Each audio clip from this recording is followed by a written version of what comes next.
Hello everybody, my name is Marlo. Today I'm going to show you how to build this underground starter base for your survival world. Now, when I say starter base, I don't mean this is something you should get done before the first night. You're probably going to need a little bit more time than that, but this base does have pretty much everything you need for the early game. As always, here is your list of materials needed for the build, so I'll just do a quick scan over all of these items in case you're unsure as to what some of them are, but this is everything you're going to need for the inside of the build as well as the outside, so go ahead and gather all of this stuff up and then we can get to building. But I should say real quick, these crops right here are what's going to go on the outside. If say you don't want beetroot for example, just get 20 other crops of either wheat, potatoes or carrots. All of these are interchangeable, just make sure you have at least 80 in total. The first thing to do is find an area that is at least 15 by 15 blocks, as that is roughly the size that this base takes up. So once you found that, you can then come to the center and mark it with a glass block, and then surround that block with 8 more pieces of glass, and that right there is going to mark the center of the base. From each of the corners of our 3x3 glass here, we can have a strip spruce log facing upwards, just like I'm doing right now, and then we can connect all of them up with some horizontal logs going all the way around from one side to the other, giving us a nice square around our glass. And then we're going to add some stairs to the side. So what we want to do on the horizontal logs is have 3 regular stairs, but on the corner blocks here we're going to curve them round a little bit, so we need to place them sideways. So that's 3 normal in the center, and then the 2 on the side are going to be curved roundwards, so we get this thing right here. And then we can do the same for the other 2 sides of course, leaving us with this shape.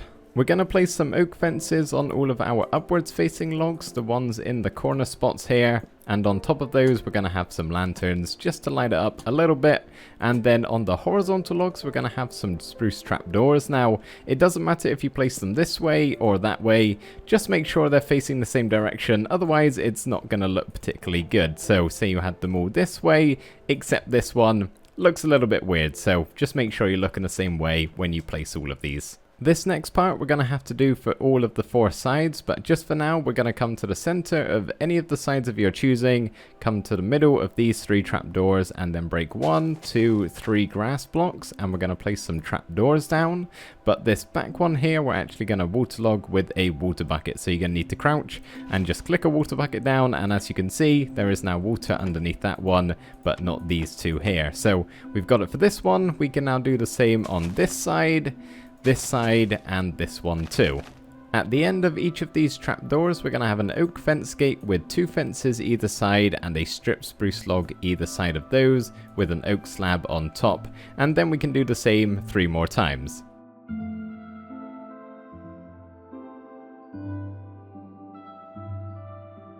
Then come to one of the corners here where these 2 logs are going to meet, and we can have an oak fence just beside them, and then 3 more 1 block back. So we have this single gap in the middle where we can have our strip spruce log and another one on top with an oak slab, and then do the same all the way around.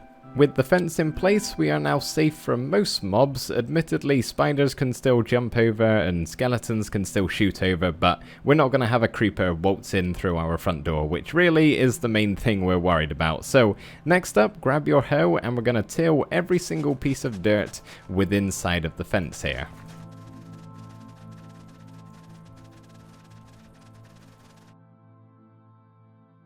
Before we start planting all of our crops, we need to solve one tiny issue, which is this line of pixels poking through next to the farmland. So to solve that, we just need to grab some more strip spruce logs, and underneath those we can plant another one. See how that looks so much better than that? So on each of the logs we can have another log underneath, but for the ones showing for our central bit here, we can just get rid of them and use a spruce slab. You could use a full spruce block, but just trying to save on resources a little bit here, but go around and just replace all of these, making it look a teeny tiny bit better. There we go, looking much better. To be honest, it's barely noticeable until you actually notice it, then you kind of wish you never noticed it in the first place because you won't be able to unnotice it. So I'd recommend doing it, otherwise it might drive you a little bit insane if you're like me. But now it's time to plant all of our crops. So as I said, you don't need to follow what I'm doing here by planting one of each type. You can have all wheat or all potatoes, all carrots, or even all beetroot if you wanted to for some strange reason. This part is entirely up to you. Just make sure you have 80 of them in total. Once you've got all of your crops planted down, that is the outside of the base all done. We can now make our way to the inside and start work there. So you may be wondering, how are we going to get in? Well, we're going to make use of this final trapdoor on each of the 4 sides, so that way, whichever way you're accessing the base from, you can just open up the fence gate, open up the trapdoor, and head on inside. You don't need to go all the way around to one particular side to actually get in. So on each of these trapdoors, we're going to open them up and dig down 1, 2, 3 and 4 blocks, and then we're going to go in by 1, 2 and 3 more, and then we can do that 3 more times. Just on the final side here, and those are the last blocks, we can then get rid of these 2, which should be in the center of all 3 passageways we've carved out. Just going to place a torch down so you guys can actually see me do this next step. So we've got 3 corners here that need to be carved out a little bit. I'll show you how to do one of them, and you can copy it over 3 more times. So we can get rid of this block in the center and then go back by 1, 2 and 3. Same again over here, and then get rid of these 3 blocks in the center, or 6 I guess I should say. So we have 2, 2 and 3 in the middle. We can then do the same 3 more times.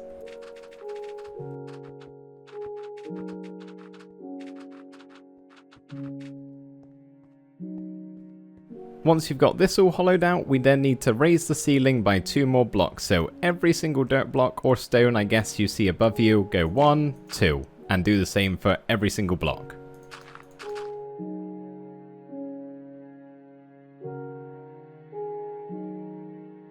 So the first thing we're going to do underground is actually get rid of 1, 2, 3 and 4 blocks underneath this trapdoor here on all 4 sides. We can also get our ladders and stripped oak logs ready to place down. So on those 4 blocks we've just broken, we can have 4 stripped oak logs going all the way around, so the other 3 sides too.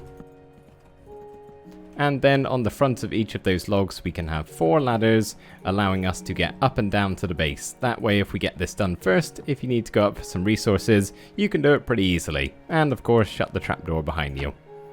I suppose we can go ahead and let some natural light in. So all of these dirt blocks you can see on the ceiling, a 5x5 square with 4 single dirt blocks poking out next to each of the trapdoors. We can get rid of them all, so break the single ones first and then the 25 in the middle, which over time will eventually reveal our skylight, letting in some natural light, which is probably going to do a better job than our single torch down here. So that's looking really cool. And the next thing we can do on each of the corners here, so these 3 blocks in the middle, the center one, we can break 1, 2, 3 and 4.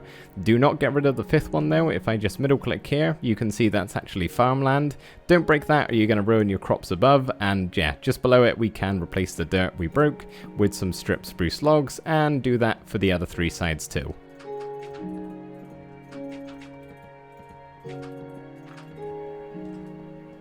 The next thing to do on each of the 4 sides where we have this spruce block on show next to the trapdoor, we're going to have 2 full spruce planks, so we can do that 4 times all the way around. Looks a little bit weird at the moment, just bear with me, but at the top block of each of these stripped spruce logs, we're going to have 2 upside down stairs facing inwards, so we've got something like this going all the way around. Then we can get some spruce planks and add them underneath all of our horizontal strip logs here, and then underneath those planks we can have some spruce trapdoors. Same again, make sure you place them all the same direction, otherwise it's gonna look a little bit weird.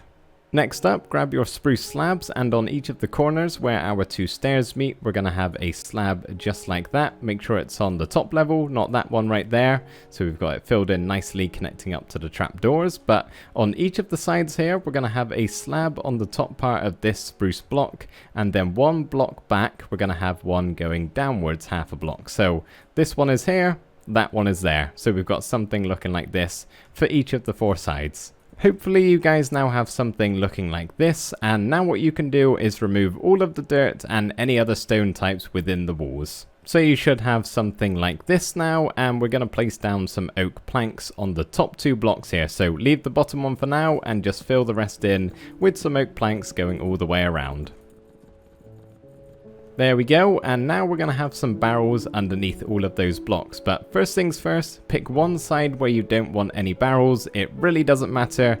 I'm just going to pick this one here, and we're going to have 2 oak planks right there. But all of the other blocks, we can place down some barrels. Make sure they're facing upwards though, like that. Looks a little bit better than that, in my opinion. The next step is to remove all of the stone and everything else in the floor and replace it with some cobble. Just like that. And then if you want to, entirely up to you, I haven't included it in the materials list, so you may not have these blocks on hand, but you can also add a little bit of texture by replacing some cobble with some other various stone blocks. Stone bricks, gravel, regular stone. I'm using andesite here, so if you want to do something like this, go ahead, just replace it as much or as little as you want. Or just leave it completely as cobble. It is entirely up to you. I have just noticed though I've made a slight mistake with the barrel situation. So on the side with the oak planks here next to the bottom ladder block, we're going to go over to the opposite side and do the same over here. I miscounted my barrels, so hopefully you realized that when you had not enough to fill all of those gaps in. So it should look something like this now. My apologies. Next to the ladder, on each of these full plank blocks, we're going to have a lantern hanging down so we can lighten this place up enough so we don't have any mob spawns. And then on the center of the blocks here, where the ladders line up, we're going to go back a block so that the pillow is in line with all of the ladders, just like that. Then we can have a crafting bench at the head of the bed with a stripped oak log on the side horizontally next to the crafting bench with an oak trapdoor flicked upwards, and then at the front we can have 2 oak stairs and 2 oak slabs, and on the stripped oak logs we can have a flower pot with some flowers of our choosing inside. I'm going to have a lily of the valley and a cornflower.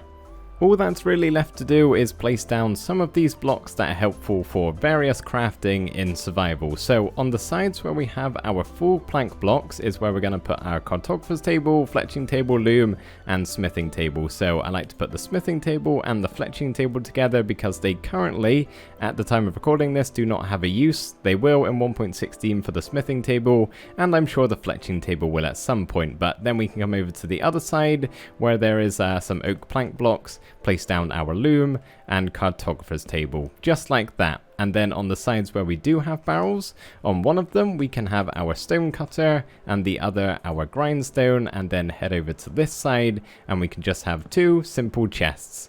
And then if we just spin around on the back of our bed here, we can have our furnace, blast furnace, and smoker.